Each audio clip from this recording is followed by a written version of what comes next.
حضرت موسیٰ علیہ السلام اللہ پاک کے جلیل القدر نبی تھے۔ اللہ پاک نے انہیں بڑی شان اور رتبہ عطا کیا۔ ان کو اللہ پاک سے ہم کلام ہونے کا شرف بھی حاصل تھا۔ اللہ پاک نے انہیں بنی اسرائیل کی طرف نبی بنا کر بھیجا تاکہ وہ ان کی اصلاح کر سکیں۔ ایک بار آپ علیہ السلام اللہ پاک سے ملاقات کرنے کوہ طور پر تشریف لے جا رہے تھے کہ راستے میں انہیں ایک عورت ملی، وہ زار و قطار رو رہی تھی۔ آپ علیہ السلام نے اس سے رونے کا سبب پوچھا تو کہنے لگی کہ میں بے اولاد ہوں، آپ اللہ سے پوچھ کر بتائیں کہ میری قسمت میں اولاد ہے بھی کہ نہیں، لوگ مجھے بانجھ ہونے کا طعنہ دیتے ہیں۔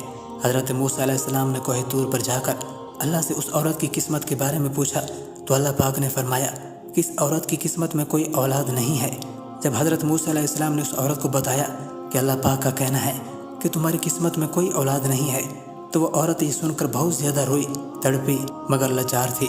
اب صبر کرنے کے سوا اس کے پاس اور کوئی چارہ نہ تھا۔ اس واقعہ کے گزر جانے کے بعد ایک دن ایک بھوکے فقیر نے اس عورت کے گھر کے باہر صدا لگائی کہ میں بہت زیادہ بھوکا ہوں، مجھے کھانا کھلا دو۔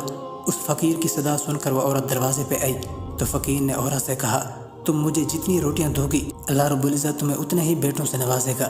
یہ سن کر اس عورت نے فقیر کو 4 روٹیاں پکا کر دی اور اللہ پاک کے کرم سے اس کے ہاں 4 بیٹے ہو گئے۔ اس طرح وہ عورت خوش و خرم اپنی زندگی گزارنے لگی۔ ایک بار حضرت موسیٰ علیہ السلام کا اس عورت کے گھر کے پاس سے گزر ہوا تو اس عورت نے آپ سے کہا کہ آپ نے تو کہا تھا کہ میری کوئی اولاد نہیں ہوگی، یہ دیکھیں میرے 4 بیٹے ہیں۔ حضرت موسیٰ علیہ السلام کو بڑا تعجب ہوا۔ وہ کوہ طور پر گئے اور اللہ پاک سے سوال کیا کہ یا اللہ، آپ نے تو فرمایا تھا کہ اس عورت کی کوئی اولاد نہیں ہوگی، مگر اس کے تو 4 بیٹے ہیں، معاملہ کیا ہے؟ اس پر اللہ نے انہیں ایک پلیٹ اور ایک چھری دی اور کہا تمہیں تمہارے سوال کا جواب بھی مل جائے گا، مگر پہلے تم جاؤ اور اس پلیٹ میں مجھے کہیں سے انسانی گوشت لا کر دو۔ آپ علیہ السلام نے وہ پلیٹ اور چھری لی اور بستی کی طرف آ گئے اور بستی والوں کو اکٹھا کر کے کہا کہ اللہ نے انسانی گوشت منگوایا ہے، مگر ان میں سے کوئی بھی انسان اپنا گوشت دینے پہ راضی نہ ہوا۔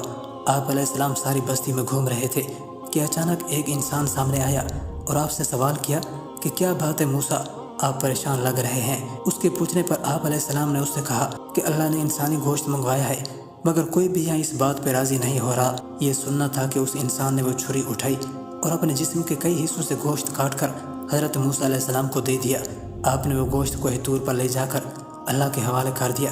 اس پہ اللہ پاک نے ان سے کہا کہ تمہیں اس بستی میں جانے کی ضرورت ہی کیا تھی، تم اپنا گوشت بھی تو دے سکتے تھے مجھے، آخر تم بھی انسان ہو، تم نے اپنا گوشت کیوں نہیں دیا؟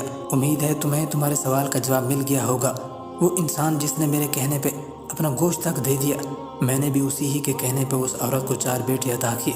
اے موسیٰ، اگر کوئی میرے کہنے پہ اپنا سب کچھ لٹا دیتا ہے تو میں بھی اس کے کہنے پہ اپنا فیصلہ بدل دیتا ہوں۔ اس ایمان افروز واقعے سے یہ ثابت ہوتا ہے کہ اگر ہم اللہ کے قائم کردہ حدود میں زندگی گزارتے ہیں، اس کے احکامات کو بجا لاتے ہیں، اپنے آپ کو اللہ کے حوالے کرتے ہیں، تو اللہ پاک اپنے لکھے ہوئے فیصلوں کو بھی بدل سکتا ہے۔